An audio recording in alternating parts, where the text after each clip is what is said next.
Could you talk a little bit more about when not moving from the center, how the more distal muscles makes it harder to work? Can you talk a little bit more about that? I mean, you can also just kind of prove it to yourself.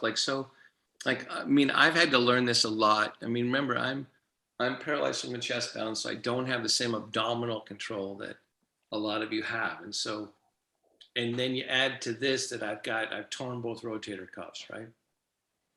So when I move without being as grounded, the tendency is to roll your shoulders forward and drop the chest and then grab and lift, which is going to be from out here and at the forearm, right?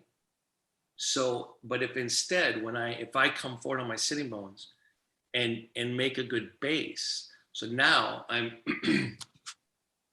I'm pushing down here, lifting my chest and bringing it back with my spine too, not just doing that, right? So here's me just doing it from my outer body, right? Here's me grounding and bringing it back.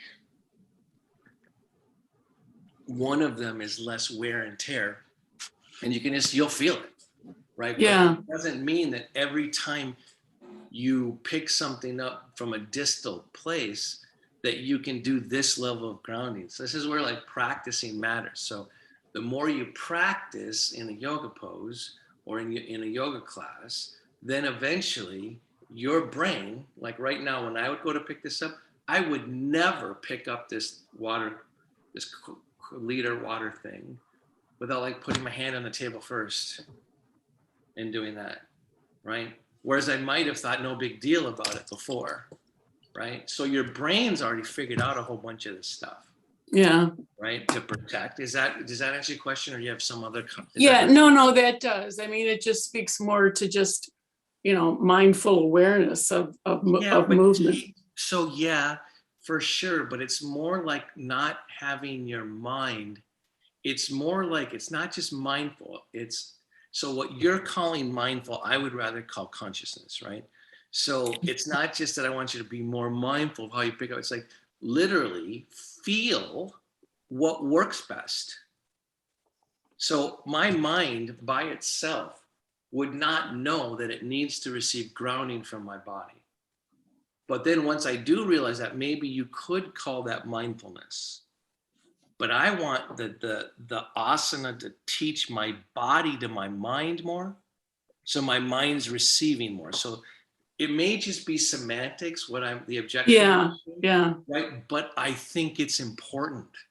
I think that we have an over-mentalized conception of our inward life. Yes. And well, I guess that's what I mean by more mindful. Is this like letting my body be aware? Letting my body make the motion instead of me going, okay, let me think about this. And that's why in the Yoga Sutras, Patanjali is actually saying, slow down the oscillations of your mind. Because if your mind's lifting this, you're being stupid. You're not being as was so exactly, but you're calm more mindful.